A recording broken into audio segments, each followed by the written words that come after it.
Então, pessoal, agora sim, muito bem-vindos à nossa primeira aula ao vivo, né, da unidade curricular de planejamento da produção. Essa é uma unidade curricular que era um pouco mais longa, né, um pouco não, bastante mais longa, né, nós vamos ficar juntos aqui durante 8 semanas, beleza? Pessoal, a primeira coisa que a gente vai ver aqui rapidinho é o AVA de vocês, para eu situar vocês, né? Então, para quem ainda não abriu, né, esse é o AVA de vocês dessa unidade curricular, tá?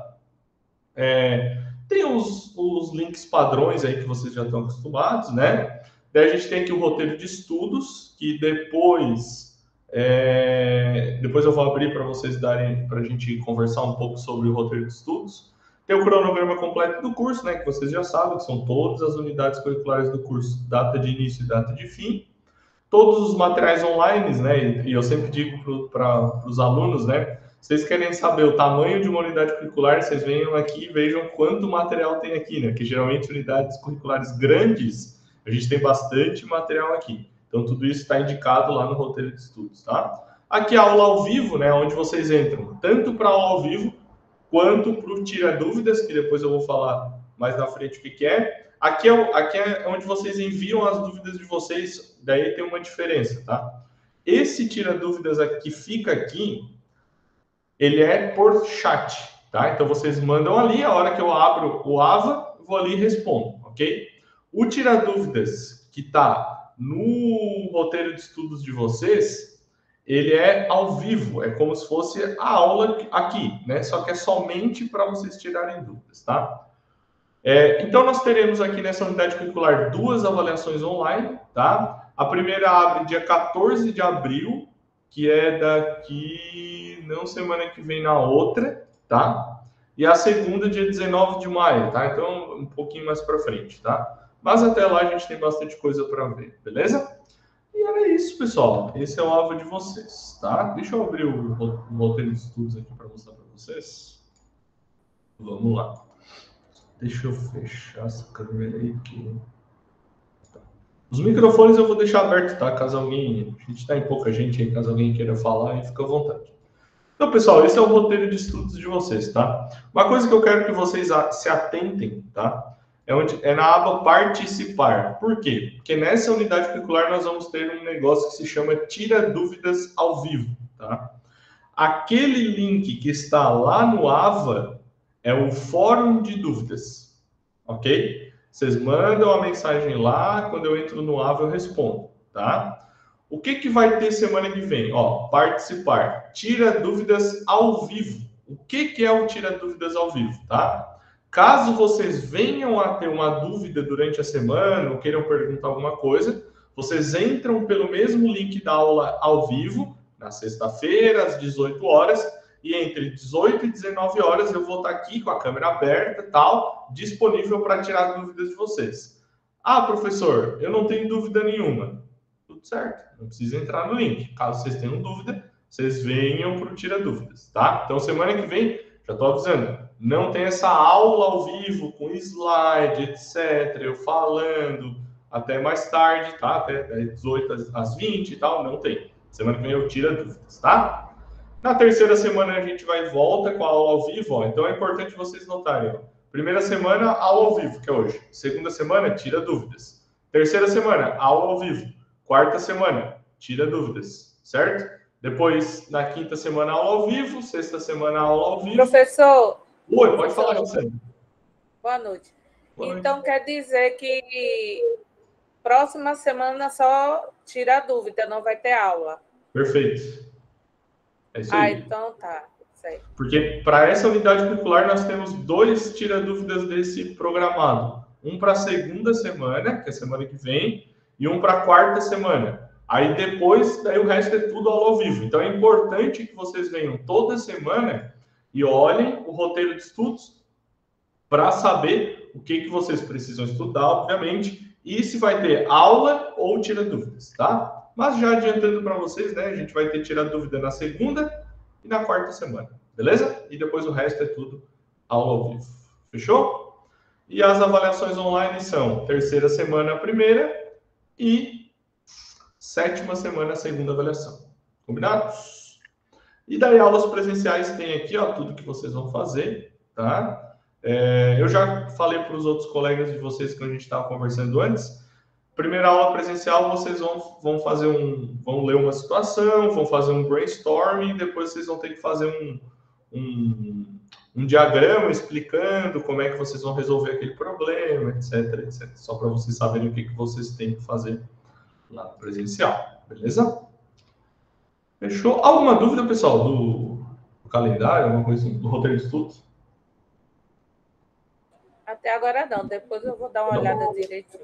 Então tá, beleza. Então vamos para a aula de hoje, então, pessoal. Pessoal, hoje a gente vai falar do seguinte, a gente vai falar do Lean Manufacturing, tá? Ou sistema Toyota de produção, enfim. Eu achei, vou dizer para vocês, hoje de tarde eu estava lendo, eu sempre antes das aulas, né, eu dou uma olhada no assunto, tal, né, para ver se eu acho alguma coisa interessante para trazer. E eu achei um mini documentário, tem uns 15 minutos, de quando levaram o Lean Manufacturing para os Estados Unidos, que faz uns 20 e poucos anos, tá? E eu botei ali, depois a gente vai assistir, é bem interessante, assim, achei bem legal, tem bastante informação interessante. Porque nos Estados Unidos, né, na época, nos anos 2000, final dos anos 90 e início dos anos 2000 ali, eles tinham aquela cultura do Fordismo, né, que é um outro sistema de produção, etc., e aí a Toyota chegou nos Estados Unidos, né, com esse sistema deles, né, que a gente vai falar hoje. E aí mudou bastante a cultura dos Estados Unidos, assim, de produção de carro, etc. Tá? Então o que a gente vai ver na aula de hoje? Lean Manufacturing, tá? E vamos ver duas ferramentas que usam no Lean Manufacturing, tá? Eu escolhi talvez as duas não mais desconhecidas, mas as duas que eu entendo como mais interessantes, que é o Renjunka e o Poka-yoke. Tá? Porque tem outras ferramentas também, né? Várias outras. Só que ao longo do curso vocês vão ver essas outras ferramentas em outros momentos. Então não adianta a gente ficar repetindo, né? Eu vou falar aqui, daí na próxima unidade curricular tem de novo, aí depois tem de novo. Então eu peguei as que aparecem somente aqui, beleza? Então vamos lá. Deixa eu pegar aqui os slides. E aí se tiver um tempinho, eu preparei também um desafio para vocês para depois do intervalo. Vamos ver se vai dar tempo. Pessoal, então hoje a gente vai falar um pouquinho iniciar falando um pouquinho sobre Lean Manufacturing, né? Alguém já ouviu falar sobre Lean Manufacturing ou não? Ou nunca ouviram falar nada?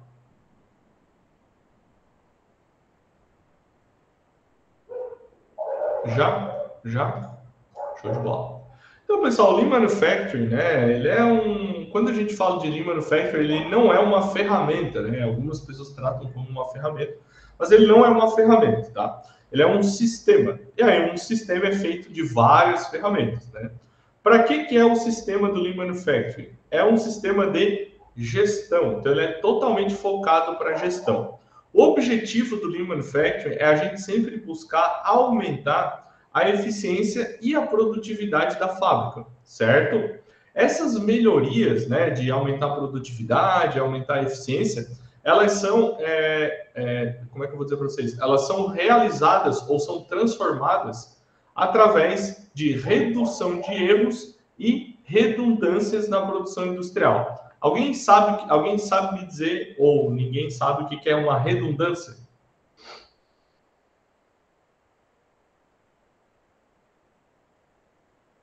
Quando a gente fala em parte da indústria, assim, não sabe o que é? Vou dar um exemplo do avião, que esse é o mais comum, tá?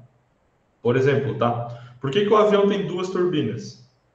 Por causa de redundância. O que é redundância? É a gente ter sempre uma válvula de escape caso tenha algum problema. O avião precisa de dois motores para funcionar? Não precisa. Um motor só já é o suficiente para o avião voar. Só que a gente tem dois motores para caso um tenha problema, a gente tem o outro. Então, o Lean Manufacturing, né, ele vai tentar reduzir essas redundâncias na produção industrial. Obviamente que não vai tirar um motor do avião, porque é questão de segurança, né? Mas é só um exemplo, porque muitas fábricas têm esse problema de redundância dentro da produção, certo? É feito o mesmo processo duas vezes, ou é feito, por exemplo, assim, ó, eu levo uma peça para fazer um torneamento e depois eu levo a peça para o fresamento. Mas eu tenho lá, por exemplo, um centro de usinagem. Eu poderia fazer tudo isso numa máquina só. Então, eu tiro essas redundâncias e faço tudo num lugar só, tá? Esse modelo, que a gente chama hoje de Lean Manufacturing, tá? Ele começou na Toyota, né? Depois da Segunda Guerra Mundial, tá? Então, depois da Segunda Guerra Mundial, o Japão perdeu a guerra, né? Assim, como todo mundo sabe, o Japão perdeu a guerra e aí eles precisavam retomar a produção industrial lá no Japão de alguma maneira, tá? E aí eles desenvolveram esse sistema. Quem foi o pai do Lean Manufacturing, né? É o japonês Taiichi Ohno, né? Que era um engenheiro da fábrica lá da Toyota, tá? Inicialmente, esse processo era conhecido como modelo Toyota de produção. Então, se vocês pegarem aí os livros de história de vocês, provavelmente vai ter lá algo sobre modelo Toyota de produção ou algo do tipo. E aí isso foi evoluindo e hoje a gente chama de Lean Manufacturing, tá? E aí, pessoal, quando a gente fala de eliminar desperdício dentro da fábrica, parece meio que uma unanimidade, assim, né? Parece até meio... Eu gosto de falar que parece até meio bobo, assim, a gente fala disso, porque, obviamente, todo mundo quer eliminar desperdícios dentro de uma fábrica, né? Ninguém quer ficar desperdiçando coisas, né? Mas, pessoal, alguns desperdícios, muitas vezes, ou são pequenos, ou não são desperdícios visíveis. E aí, esses são muito difíceis de a gente eliminar. E é nesse tipo de desperdício que o Lean Manufacturing trabalha, certo? Ele tem o objetivo de eliminar esses desperdícios que são difíceis de a gente enxergar, porque muitas vezes a fábrica está rodando tudo certinho, está vendendo, está lucrando, está fabricando, está tudo certo. Então, ninguém vai conseguir observar isso, né? E aí, trabalha aí em torno de, em volta, né, de 8 desperdícios, tá? Quais são esses desperdícios? Superprodução, estoque, desperdício intelectual. Superprodução e estoque é bem óbvio, né? Desperdício, se vocês tiverem alguma dúvida, pergunta, tá? Que às vezes eu falo bem óbvio, mas não é óbvio para todo mundo, tá? Mas, por exemplo, superprodução. Quando a empresa produz mais do que o necessário. Quando tu produz mais do que o necessário, tu gera o quê? Estoque. Então, tu já tem que eliminar 2 de uma vez só, certo? Superprodução e estoque. Muita empresa fale por causa de estoque, tá? Porque estoque é dinheiro parado, né, pessoal? E dinheiro parado, tu vai perdendo aquele dinheiro todo dia, né? Porque hoje uma peça que vale 100, daqui 3 meses talvez ela valha 70, né? E vai indo, né? Depois nós temos alguns que não são tão simples de enxergar. Por exemplo, desperdício intelectual, tá? Às vezes a gente tem um grande torneiro mecânico, o cara é muito bom de torno, mas ele está lá trabalhando de soldador, por exemplo. Isso é desperdício intelectual, entendeu? Então as pessoas têm que estar no lugar onde elas melhor desempenham a sua atividade, beleza? Quarto tipo de desperdício, movimento desnecessários. E aí a gente pode tratar tanto de movimento dentro da fábrica, por exemplo, eu preciso levar esse produto daqui do ponto A para o ponto B. Aí eu faço um caminho por dentro da fábrica que leva 10 minutos, mas existe um outro caminho que leva 7. Então isso é um movimento desnecessário. Vai disso até, por exemplo, uma programação de um torno CNC. A gente pode otimizar essa programação, diminuir o tempo de produção para que ele faça menos movimentos e tenha o mesmo resultado no final, certo? Depois a gente tem um outro desperdício, que é tempo de espera, que às vezes a gente tem um processo que passa por 2, 3 máquinas, mas se a gente não tem uma produção onde a gente consiga, né, trabalhar isso direito, né, alguém vai ficar esperando o processo anterior terminar. Estou mexendo com um negócio rosa aparecendo ali, mas é uma bolsa, eu estava agoniado tentando entender o que tinha ali. Depois a gente tem processos desnecessários, né, aí normal de qualquer empresa, né, toda empresa tem. Defeitos e retrabalho também é um grande desperdício, tanto de tempo quanto de dinheiro, tá? Muitas das vezes, tá? Não vale a pena fazer o retrabalho, vale a pena tu descartar o que tu está fazendo e começar de novo, tá? E também de transporte, tá, pessoal? Então, esses são os 8 desperdícios aí que o Lean Manufacturing tem como objetivo estar eliminando, né, do processo da fábrica. E aí, pessoal, como qualquer filosofia, como qualquer sistema, né, nesse caso um de gestão, a gente tem alguns pontos onde o Lean Manufacturing vai focar, né? E não focar em eliminar, mas sim focar para melhorar o próprio sistema, certo? Que é, primeiro, melhora da qualidade. Professor, sobre a redundância, existe algum positivo em relação à produção? Talvez. Deixa eu pensar. Tu pergunta, tipo assim, algum ponto positivo que seria bom ter redundância? É isso? Tipo assim, quando o senhor perguntou redundância, eu pesquisei, né? E aí, tipo, eu vi exemplo falando, o senhor deu exemplo da turbina de avião e tudo mais. E aí, tipo, eu vi aqui também exemplo de, tipo, uma empresa pode ter, sei lá, 2 compressores, sendo um reserva. Eu fiquei tipo, pô, mas tu quer ter 2 compressores, seria bom se, tipo, não seria, não poderia ser só um, aí, tipo, lendo mais, vi que não, um seria meio que reserva e tudo mais. Queria saber se nesse sentido, se, tipo, realmente pode ter uma redundância em um sentido positivo que ajude a produção. Sim, tipo assim, vou usar o teu exemplo e dar um exemplo positivo e um exemplo negativo, tá? Por que a empresa teria 2 compressores? Se é uma empresa que trabalha com vários atuadores pneumáticos, várias linhas de ar comprimido, e a produção da empresa depende, sei lá, 70% de ar comprimido, é bom ter a redundância, ok? Agora, se tem um outro compressor, por quê? Porque se um dá pau, eu tenho outro para botar no lugar, certo? Agora, se eu tenho uma empresa que tem uma linha de ar comprimido pequena, que eu tenho lá 2 pontos de ar comprimido, não compromete a minha produção, não tem por que eu ter 2 compressores. Eu estou lá com um equipamento parado que eu podia pegar aquele dinheiro e investir em outra coisa, certo? Então, esse é o mesmo exemplo de um ponto de vista bom e um ponto de vista ruim. Fechou? Deu para entender?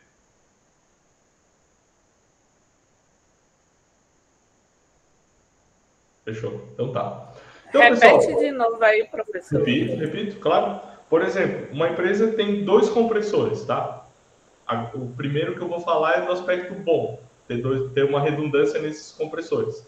Se eu tenho uma empresa que é altamente dependente de ar comprimido, que tem máquinas dentro do processo que precisam de ar comprimido, por exemplo, uma sopradora, uma máquina que precisa de ar comprimido, eu preciso ter essa redundância de ar comprimido, certo? Por quê? Se um dos compressores dá problema, a minha produção para. Então, eu preciso ter outro para botar no lugar. Então, esse é o aspecto bom de eu ter redundância. Aspecto ruim de eu ter redundância. Eu tenho lá 2 compressores de ar comprimido, mas a minha empresa tem, sei lá, 2 pontos de ar comprimido. Um é para uma parafusadeira pneumática e o outro é para encher pneu de carro e etc. Tá? Não tem por que eu ter 2. Eu posso ter um, tá? O outro, eu posso investir o dinheiro em outra coisa na minha produção. Não preciso ter os 2, certo?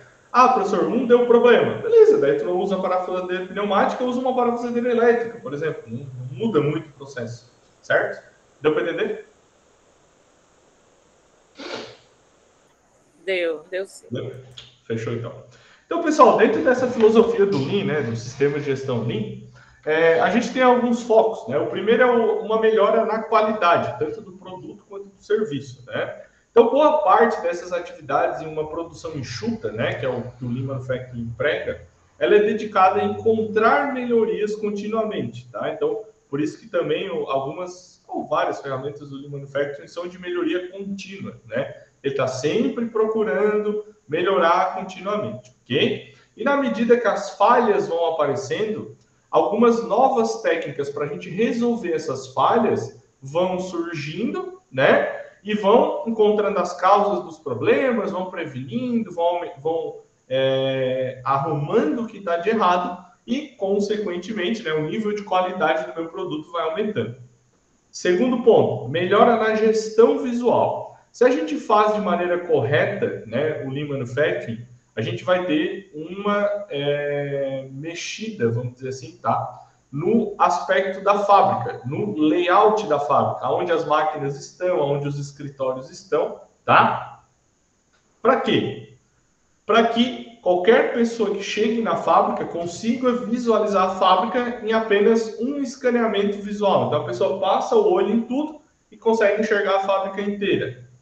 Por que que isso é bom? Porque caso a gente venha até algum problema na fábrica, a identificação é rápida.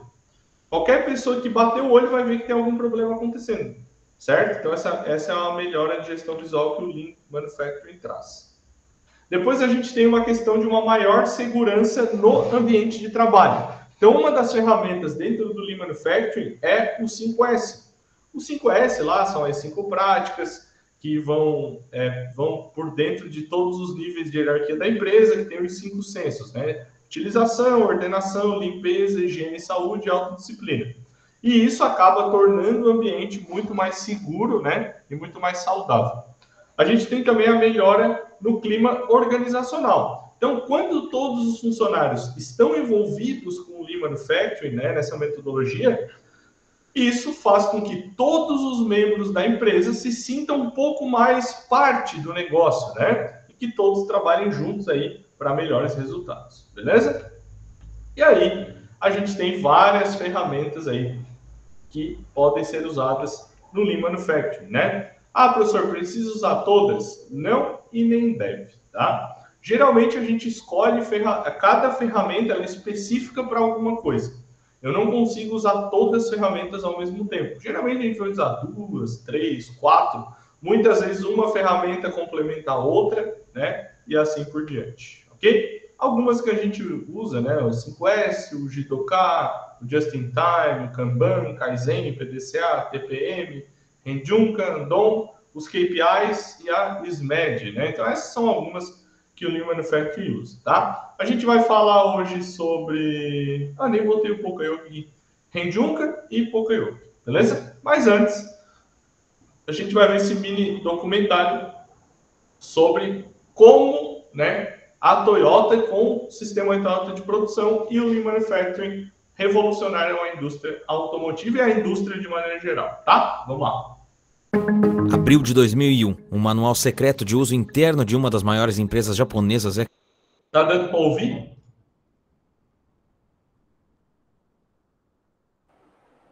Tá. Beleza, então. Criado. O seu criador, Fujio Cho, não fazia ideia da revolução que ele estava prestes a causar na indústria ao redor do mundo, começando pelos Estados Unidos. Esse manual continha informações que foram criadas e aperfeiçoadas por mais de 80 anos, que revelavam como produzir mais, com maior qualidade e melhorar a qualidade de vida dos funcionários. Fujio não escreveu o documento com a intenção de que um dia chegasse ao público. Ele era um manual de como a Toyota funcionava e operava. Mas o que continha nele e como ele disruptou toda a indústria é o que eu te conto nesse vídeo.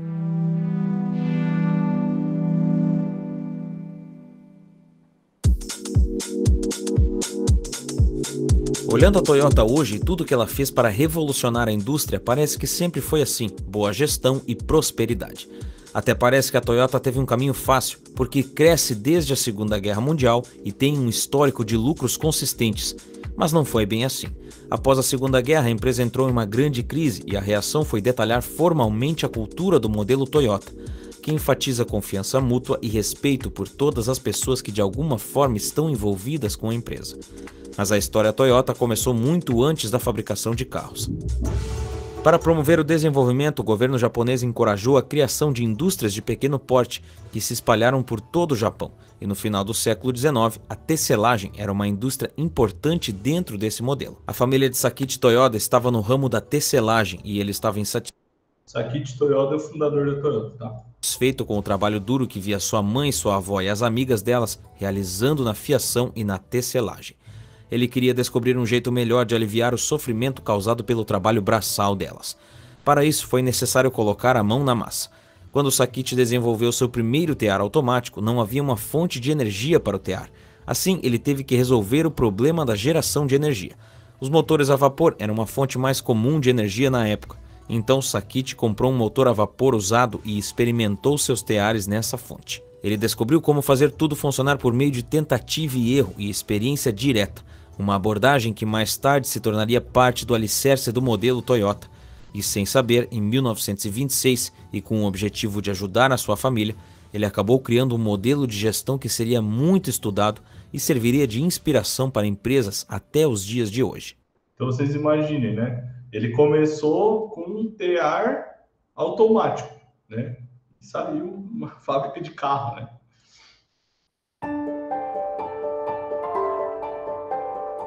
O modelo Toyota foi sendo construído desde que a empresa surgiu em 1926, quando ainda era uma fabricante de teares automáticos. Sakichi Toyoda, o fundador da empresa, criou a Toyota Automatic Loom Works, com propósitos bastante marcados por uma gerência ímpar, dando ênfase a como seus trabalhadores deveriam ser tratados. Seu maior objetivo era melhorar a vida das mulheres que operavam os teares, já que os teares antigos machucavam os dedos e eram de difícil manuseio. O tear automático de madeira foi projetado para atingir 2 objetivos: tratar bem seus funcionários e fazer o bem para a comunidade. Mais tarde, essa invenção seria vendida para a inglesa Platt Brothers e o dinheiro da venda seria usado para dar início à Toyota Motor Company. Foi com o filho de Sakichi, Kiichiro, que a Toyota iniciou a fabricação de automóveis. Agora você deve estar se perguntando por que a empresa se chama Toyota e não Toyoda como sobrenome. Bem, a principal razão para soletrar com um T em vez de um D é porque a palavra Toyoda em japonês usa 10 traços para escrever, enquanto Toyota usa apenas 8. 8 é considerado um número de sorte na cultura japonesa, então o nome Toyota foi escolhido. A Toyota era uma empresa familiar embasada na ética de uma pequena comunidade agrícola e sua história está enraizada na seriedade do povo de Aichi. Aichi é uma província no Japão conhecida pela ética, seriedade e profissionalismo. No começo, a Toyota era uma pequena empresa japonesa que fabricava carros e lutava para sobreviver. À medida que a Toyota crescia, grandes líderes contribuíram com suas ideias e seu trabalho duro para construir uma cultura corporativa única, que pode ser caracterizada como uma empresa em constante aprendizagem. O sistema Toyota de produção é um dos resultados desse processo de aprendizagem. Chamada de STP, é uma filosofia essencial, hoje conhecida pelo respeito pelas pessoas e melhoria contínua. Para poder gerenciar a Toyota, Kiichiro foi a Tokyo Imperial University para estudar engenharia mecânica. Lá ele se concentrou na tecnologia de motores e usou os conhecimentos da Toyota Automatic Loom Works sobre a fundição e usinagem de peças mecânicas. Apesar de sua educação formal como engenheiro, Kiichiro seguiu os passos de seu pai e aprendeu na prática. E assim como seu pai, ele era apaixonado por inovações de todos os tamanhos. Ele fazia melhorias diárias para tentar fazer produtos melhores. Ele comprou carros da Ford e Chevrolet e desmontou para entender como eles eram feitos. Vocês imaginem, né? A Ford e a Chevrolet já exportava carro para o Japão quando a Toyota surgiu. Então, por exemplo, o Fordismo, né? Que é a teoria Ford de fabricação, ela é muito anterior à da Toyota. E hoje, basicamente, o sistema de Toyota de produção engoliu o Fordismo, né? Nenhuma empresa mais produz daquele jeito. O primeiro modelo, o AA, foi desenvolvido baseado justamente nas empresas americanas e foi o início da Toyota como uma empresa de automóveis. Mas Kiichiro não aguentou as recorrentes crises financeiras do Japão pós-guerra que atingiram a Toyota em cheio. Cortes de salário, greves e o pior, corte de pessoal. Kiichiro, assumindo responsabilidade pelos problemas financeiros da empresa, deixou seu cargo de presidente em 1950. Seu ponto de vista era que havia falhado com a empresa e falhado com suas pessoas. Como poderia continuar a liderar a empresa e receber dinheiro dela nessa situação? Uma atitude louvável. Eiji Toyoda, primo de Kiichiro, assumiu a empresa.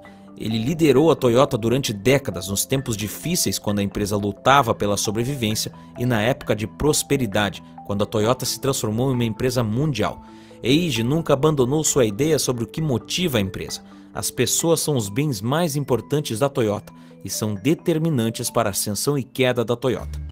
Então, assim, ó, enquanto o Fordismo não pensava nas pessoas, era só produção, produção, produção, produção e já era, a Toyota, lá atrás, né, a Toyota, né, lá atrás, iniciou pensando nas pessoas, né? Se a gente for pensar lá no tear, né, a mecanização do tear foi para melhorar a situação de trabalho das pessoas que ficavam ali o dia inteiro em cima daquele tear, né? Então tem essa diferença bem grande aqui, né? A Toyota é famosa pelo sistema Toyota de produção e empresas de todo o mundo querem implementar essa filosofia. Em alguns casos de aplicação, os resultados são impressionantes em certas áreas, mas decepcionantes no conjunto. O grande destaque difícil de replicar é o sistema humano forte, que para a Toyota é o ingrediente principal para a competitividade a longo prazo. Por que em alguns países é difícil de aplicar? Porque os japoneses são muito regrados, né? Eles são muito regrados, eles são muito corretos, né? Então lá as coisas funcionam melhor. Vou dar um exemplo, tá? Aqui no Brasil tem muitas empresas que têm algumas características do sistema Toyota de produção, porém não conseguem aplicar tudo porque a cultura nipônica, né, japonesa, ela é bem diferente da nossa cultura, né? E muitas coisas mudam por conta disso. As exatas e as humanas trabalham em conjunto para criar uma cultura de trabalho em equipe para a solução de problemas. As exatas entram para expor os problemas, enquanto as humanas foram projetadas para desenvolver, envolver e inspirar as pessoas a resolverem tais problemas. Mesmo a Toyota sendo uma empresa familiar, o organizador das ideias não tinha o sobrenome Toyota e foi uma parte essencial de todo o sistema.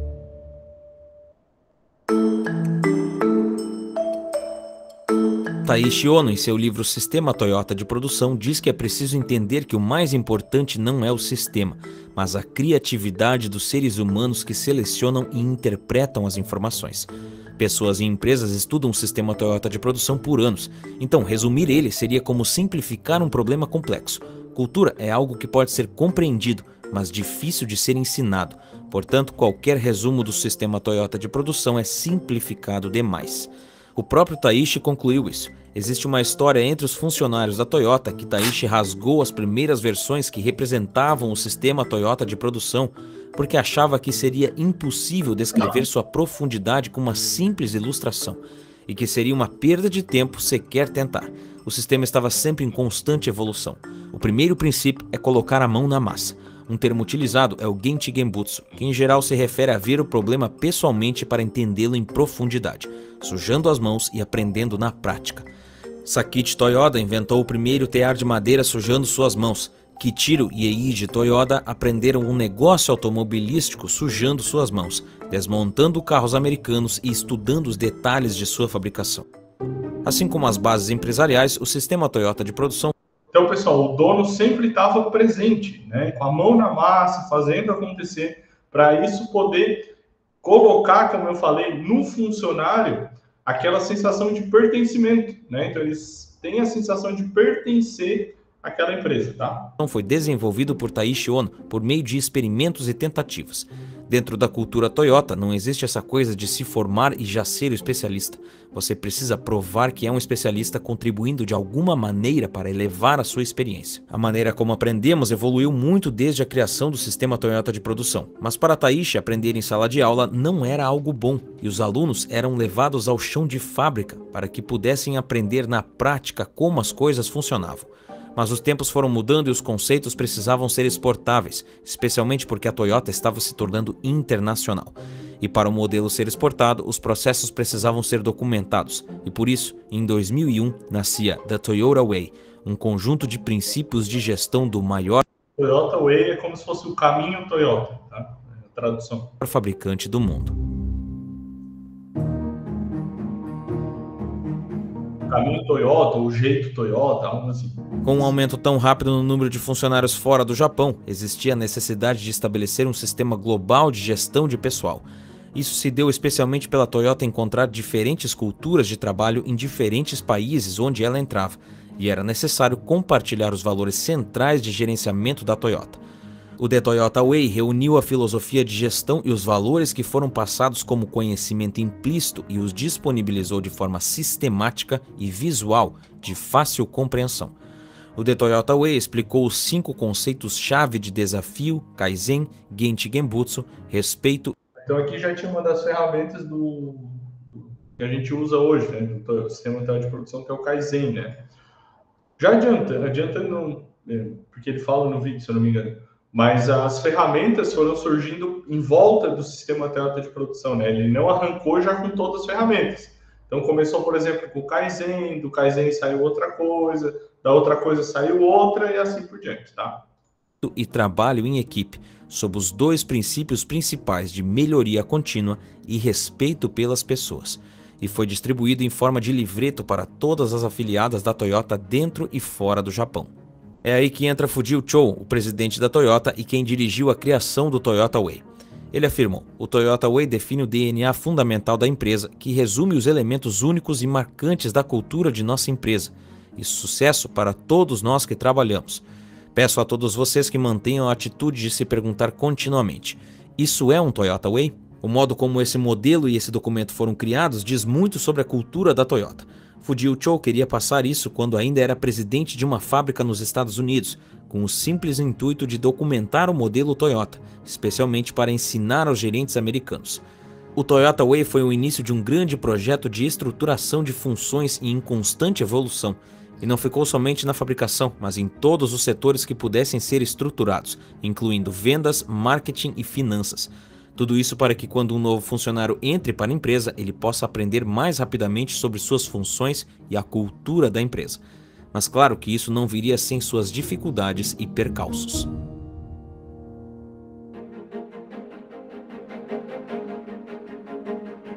Desde que a Toyota começou a operar, seus líderes acreditam que o segredo do sucesso da empresa é o investimento em seu pessoal. A cultura é o motivo das operações serem enxutas, de seus carros chegarem ao mercado dentro do prazo e do orçamento, dos engenheiros-chefes que desenvolvem os carros compreenderem profundamente os clientes, dos executivos da empresa anteciparem tendências de longo prazo e terem estratégias claras, e de todos os funcionários estarem trabalhando vigorosamente para atingir o plano anual da empresa. O modelo Toyota é, acima de tudo, uma cultura, pois o modo como as pessoas pensam e agem está enraizado na filosofia da empresa e seus princípios. Em última análise, o modelo Toyota se trata de respeito pelas pessoas e melhoria contínua, o que não mudou desde que a empresa foi fundada. A Toyota estuda cuidadosamente a comunidade local e determina o melhor modo para desenvolver sua cultura quando se estabelece em um novo país. Então, assim, ó, o modelo Toyota ele não chega tocando o pé na porta e dizendo, não, agora a cultura é assim e já era. Não. Eles fazem um estudo sobre a cultura do país e aí vão implementando a cultura deles algo mais próximo da cultura daquele país, e quando vê a fábrica inteira está trabalhando dentro daquela cultura japonesa da Toyota, né? Então esse é um jeito muito bom, tanto de lidar com processos quanto de lidar com pessoas, tá?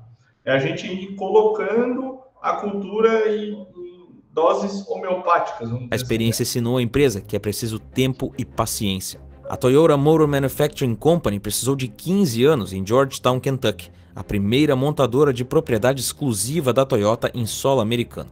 Apesar da Toyota se orgulhar de ser uma organização em constante aprendizagem e de ter encurtado o tempo necessário para instalar sua cultura em outros locais, o processo ainda leva anos para ser desenvolvido, especialmente quando estamos falando de culturas tão diferentes. Por isso que o nome é Processos de Melhoria Contínua, né, pessoal? Porque ele nunca acaba, né? Diferentes, como a japonesa e a americana. Richard Nisbett, autor do livro A Geografia do Pensamento, diz que a cognição não é a mesma em todos os lugares. Cognição é o processo de adquirir conhecimento e, de acordo com Nisbett, ela pode variar de acordo com a cultura. Ele chegou a essa conclusão através de estudos comparando orientais com ocidentais. No mesmo cenário, o que os ocidentais normalmente veem são categorias gerais de objetos em um nível um tanto superficial, enquanto os asiáticos veem objetos e relações entre eles em um nível mais detalhado. Em um estudo, estudantes japoneses e americanos da Universidade de Michigan olharam rapidamente para figuras de aquários que continham peixes, rãs, plantas e pedras. Então, foi solicitado que lembrassem o que tinham visto. Os japoneses lembraram 60% mais sobre os elementos de fundo do que os americanos, e se referiram 2 vezes mais a relações envolvendo os objetos de fundo, como por exemplo, o peixe dourado estava ao lado da pedra marrom. A conclusão foi que os ocidentais preferem princípios universais abstratos. Já os asiáticos orientais buscam regras adequadas à situação. Os asiáticos orientais conseguem ver a mesma situação com mais detalhes do que os ocidentais. Nos anos 70 e 80, as empresas japonesas desafiaram o domínio dos Estados Unidos em muitas indústrias manufatureiras. No início, o desafio apareceu na forma de importações, e muitos atribuíam o sucesso japonês a um iene desvalorizado, baixos custos trabalhistas e práticas comerciais desleais. No entanto, as empresas japonesas levavam cada vez mais sua competitividade para os Estados Unidos na forma de processos. O sistema Toyota de produção, então, foi ganhando atenção internacional. Em 1998, a Toyota utilizava a metade do tempo de uma empresa americana para produzir um carro, mas isso começou a mudar quando as empresas americanas começaram a adotar o sistema. Esse metade do tempo com uma qualidade bem superior. O problema de exportação das práticas japonesas para outros países é assunto acadêmico e empresarial há décadas. No livro Remade in America, de Jeffrey Liker, esse assunto é analisado profundamente para ver o que acontece com os sistemas de gestão japoneses quando são exportados para os Estados Unidos. A conclusão gira em torno de que a cultura nos Estados Unidos evoluiu sim, e mesmo não sendo exatamente igual à das empresas japonesas, o resultado pode ser altamente eficaz. A exportação da cultura é muito mais difícil do que parece, mas ela existe, e hoje podemos ter produtos em massa bem fabricados com a melhora da qualidade dos produtos e processos, redução do desperdício, maior eficiência e redução dos custos. Além dessas contribuições de processo e produto, temos também a melhora na satisfação do cliente, fornecendo produtos livres de defeitos e a melhora em todos os aspectos de segurança para funcionários e clientes. Então, mesmo com alguns percalços e dificuldades no caminho, a filosofia e as ideias de um homem em 1926 ganharam força e acabaram sendo exportadas para o mundo inteiro. Pessoal, então assim, ó, uma coisa muito interessante aqui quando a gente fala do sistema Toyota de produção, ou hoje o Lean Manufacturing, né? É essa questão de focar nas pessoas, né?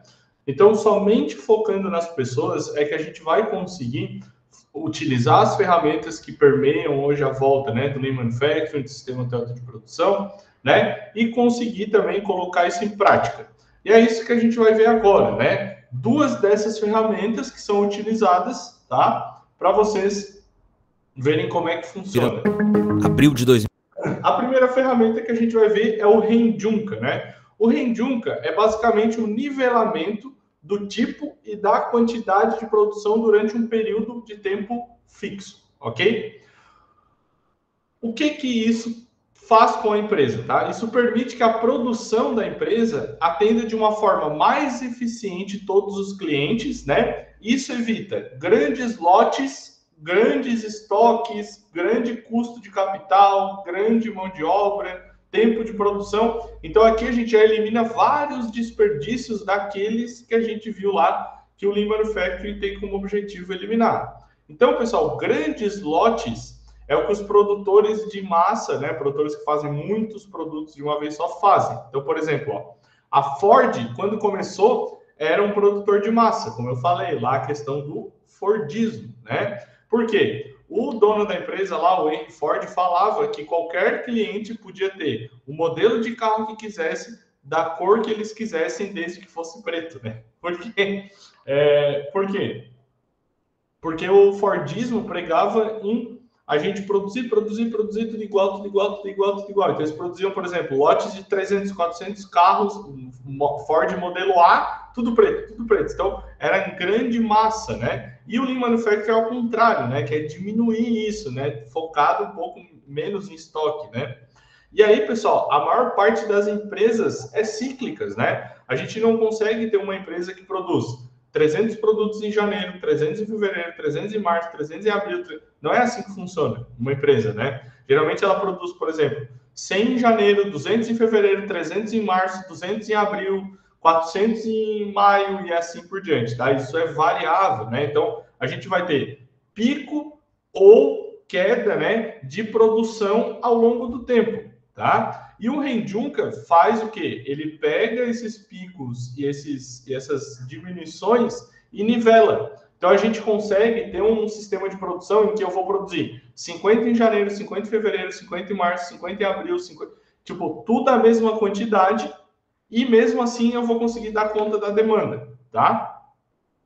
Então, o Renjunka, ele foi criado para resolver essas flutuações que são provocadas pela demanda do cliente.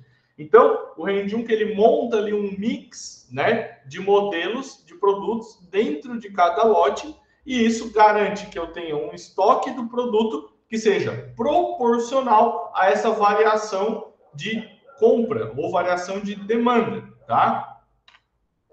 Então, pessoal, por exemplo, ó, digamos que um produtor de chapéus receba ordens para 500 chapéus do mesmo tipo por semana.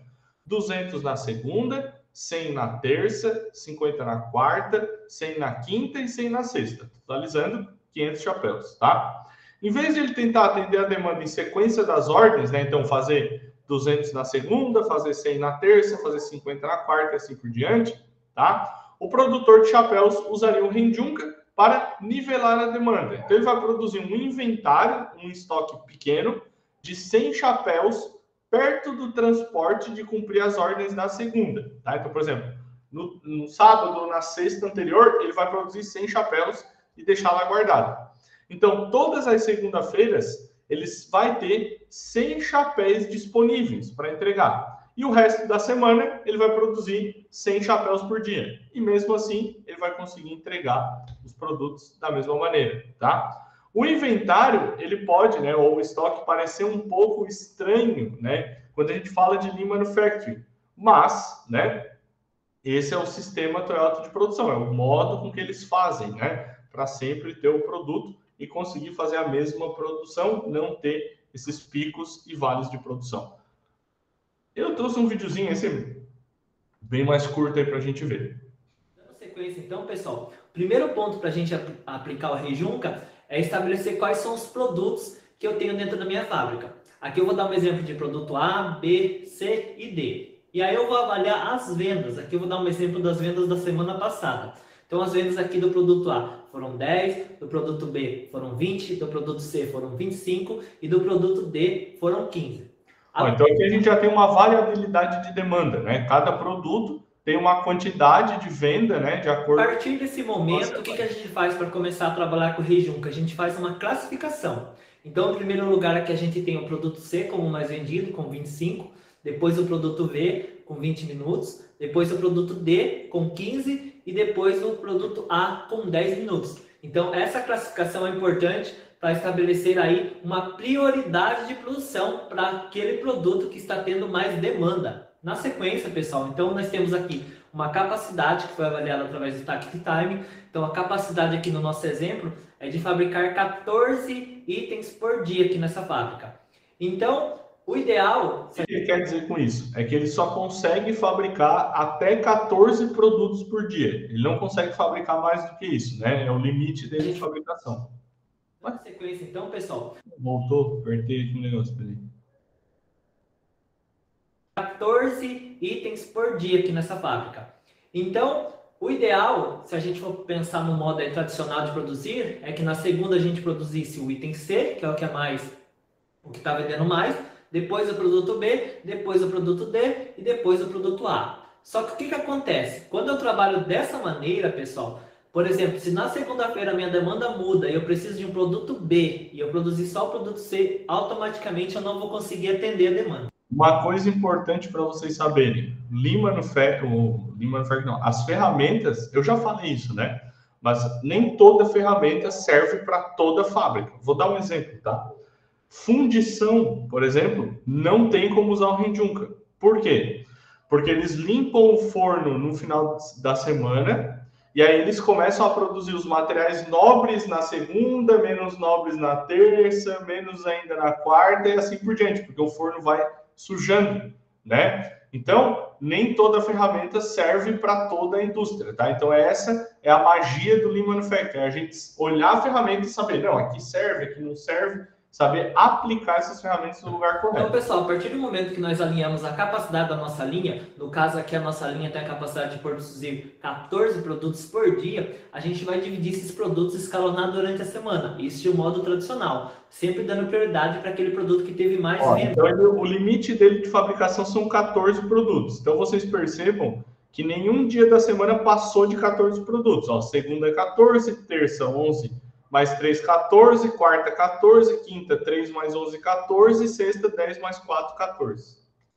Mais demanda. No caso aqui, o produto C é o que teve mais demanda com 25 produtos. Porém, a minha linha só consegue produzir 14 itens por dia. Então, no modelo tradicional, a gente dividiria esse material. Faria 14 itens do produto C na segunda, ou seja, o limite da minha produção. E na terça, eu terminaria fazendo mais 11 produtos do produto C, para atender a demanda de 25. E aí, somente na terça, a gente começaria a fazer o produto B, que é o segundo item mais vendido, no caso aqui com 3. E assim por diante durante a semana. O que acontece? E aí, desse jeito, ele consegue nivelar a produção dele. Ele faz 14 produtos segunda, 14 na terça, 14 na quarta, 14 na quinta e 14 na sexta. Certo?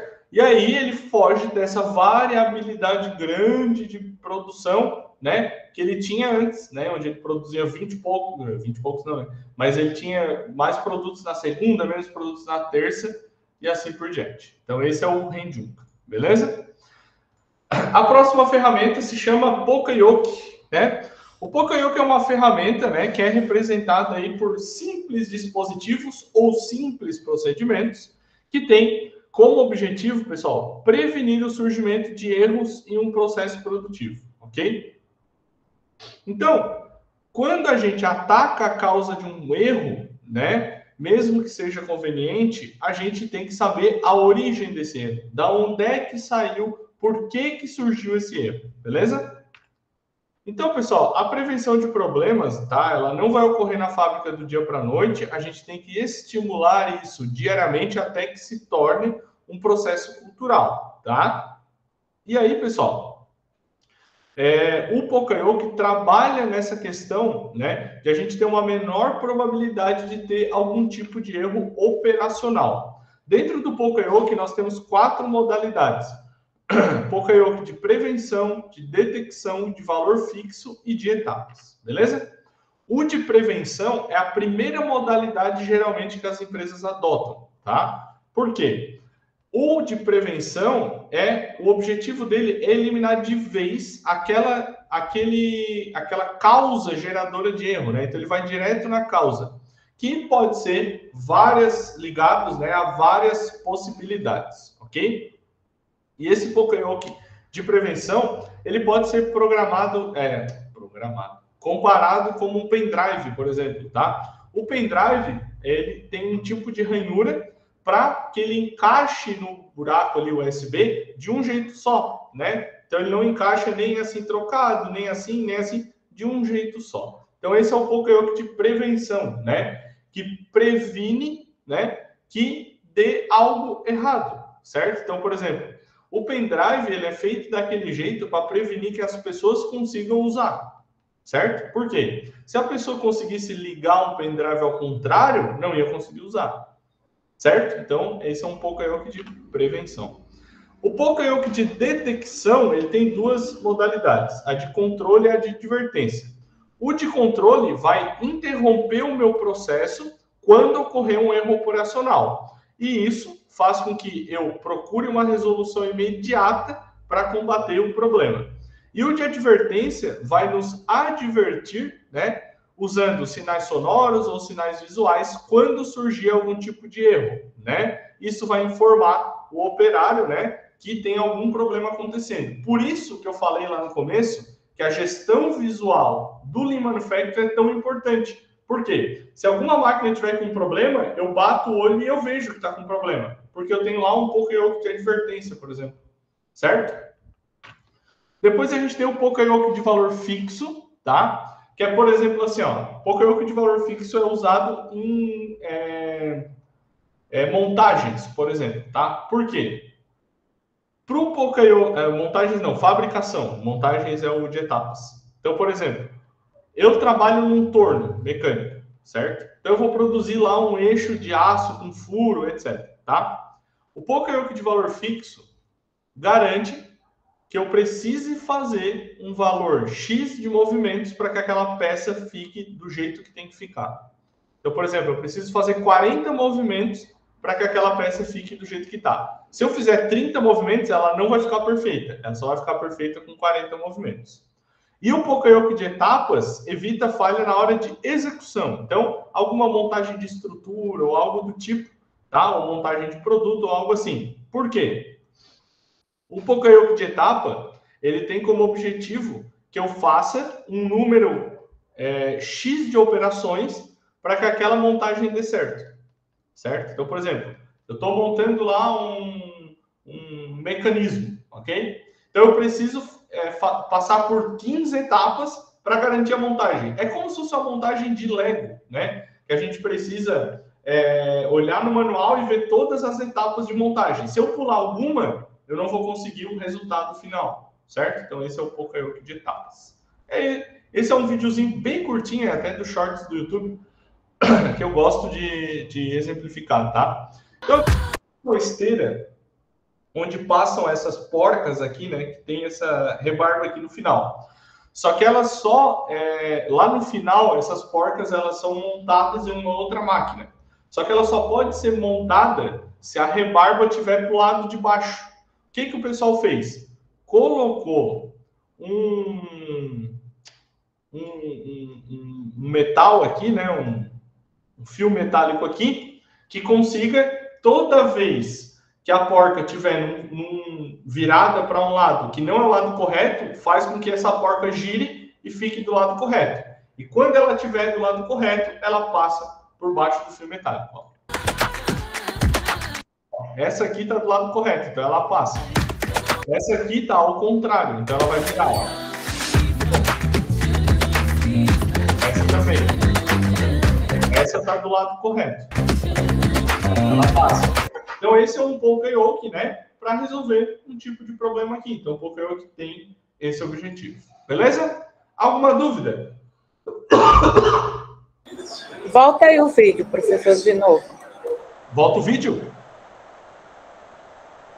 O vídeo? Porque o estava travado no meio. Ah, desculpa. Então vamos lá.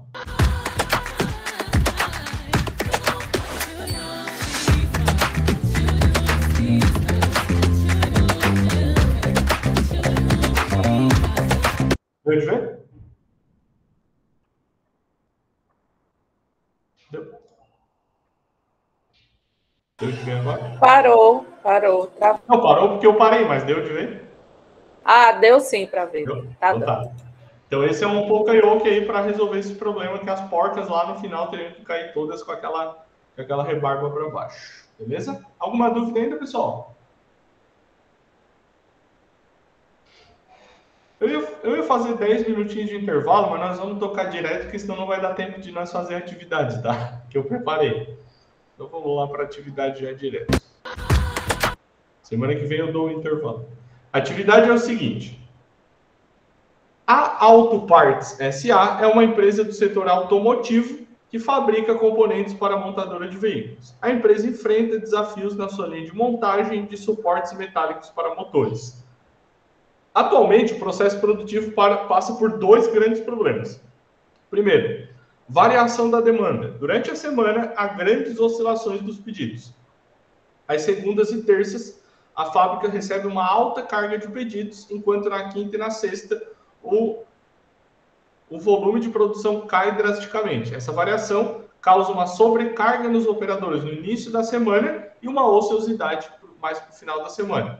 Além disso, em alguns dias do mês, pedidos urgentes surgem de última hora, desestabilizando o planejamento da produção. Beleza? E o segundo problema é falha na fixação de parafusos. Durante a montagem dos suportes metálicos, há um ponto crítico: o aperto de 4 parafusos principais que garantem a fixação segura da peça.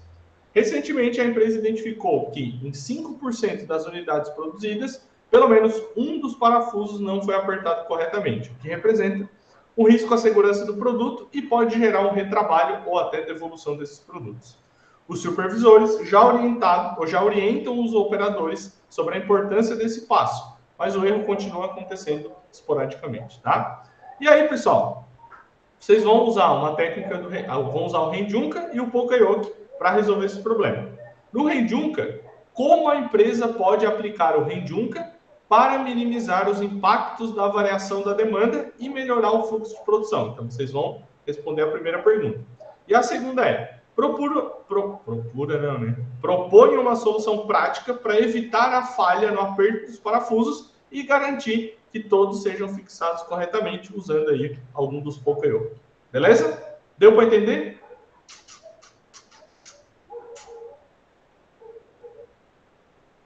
Deu para entender?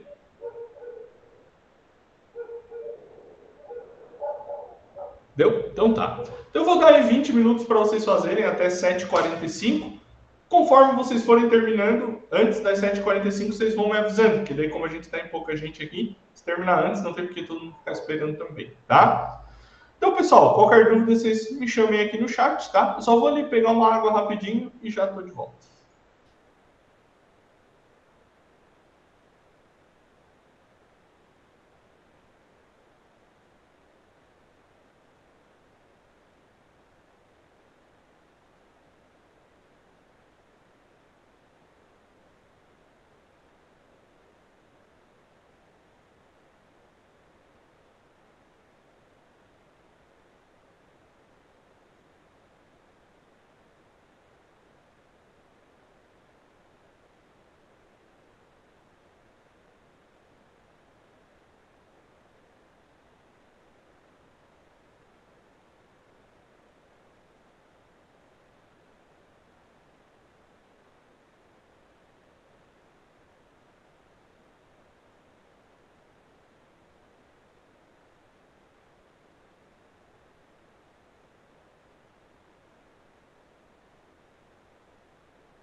Então tá, pessoal. Vamos lá, então, corrigir. Primeira pergunta era em questão ao Rendunca, né? Como a empresa pode aplicar o Rendunca para minimizar os impactos da variação na demanda e melhorar o fluxo de produção? O Kleber colocou... Problema. Oscilação de pedidos sobrecarrega a equipe, prejudica o planejamento. A solução é produzir uma média equilibrada diariamente. Usar Rendunca Box para organizar a produção e criar um pequeno estoque regulador para picos de demanda. Fechou, certinho. E a Lainara botou nivelar a produção durante a semana. Perfeito. Mais alguém?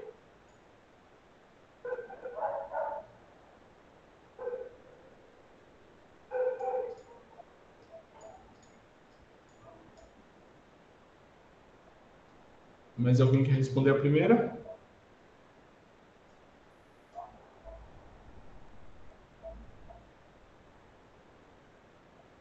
Não? Então tá. E a segunda era a questão do Poka-yoke, né? Propõe uma solução prática para evitar falha no aperto dos parafusos e garantir que todos sejam fixados corretamente, tá? O Kleber botou Poka-yoke, problema, 5% das peças têm parafuso mal fixado, causando um retrabalho. Solução, usar chaves de torque com um alerta sonoro ou visual, show. Adotar checklist visual para conferência, beleza? Automatizar parcialmente a fixação com ferramentas de torque, show de bola. A Lainara botou um alerta visual para erros de sequência. Perfeito também. Mais alguém? Fechou? Eu coloquei tudo no caderno, professor, esqueci de colocar aí. Quer responder? Mas são as mesmas coisas. Eu coloquei... O primeiro eu coloquei análise de demandas, definição de tempo, sistema de produção puxada, nivelamento por volume de tipo. E o segundo eu coloquei automatização do processo, treinamento de equipe e inspeção de qualidade regular. Fechou. Perfeito. Perfeito, Gisandra. Show de bola a sua resposta também. Bem show Obrigada. de bola. De nada. Pessoal, então, antes de a gente terminar, alguém tem alguma dúvida ainda? Não? Então, pessoal, antes de a gente terminar, só lembrando vocês, tá, ó, a semana que vem é a segunda semana, que tá aqui, ó, segunda semana. Então, tem o Tira Dúvidas ao vivo, né? Como eu expliquei no começo da aula, ele é diferente da aula ao vivo. O link para vocês entrarem é o mesmo aqui da aula ao vivo, mas ele acontece das 18 às 19 horas. Caso vocês venham a ter dúvidas de hoje até sexta-feira que vem, vocês compareçam no Tira Dúvidas ao vivo, que eu vou estar aqui com a minha câmera e com o meu microfone abertos para atender vocês. Ah, professor, não tenho nenhuma dúvida. Então, show de bola, continuem os estudos de vocês até a outra semana. Aí se não tiver, professor, se não tiver dúvida, não precisa entrar, né? Não, daí não precisa entrar. Tudo certo. Certo. Fechou então, pessoal. Pessoal, era isso. Agradeço a presença e o empenho de vocês que estão sempre aqui comigo, tá bom? A gente se encontra semana que vem se vocês tiverem dúvidas. Se não tiverem, daqui 2 semanas, tá bom? Aí daqui 2 semanas a gente já vai ter a avaliação online 1 para fazer. Vou trazer uma listinha de exercícios aí para auxiliá-los. Valeu? Uma boa sexta para vocês, um bom final de semana de descanso e estudos. Que Deus os acompanhe e até semana que vem. Valeu! Tchau, tchau!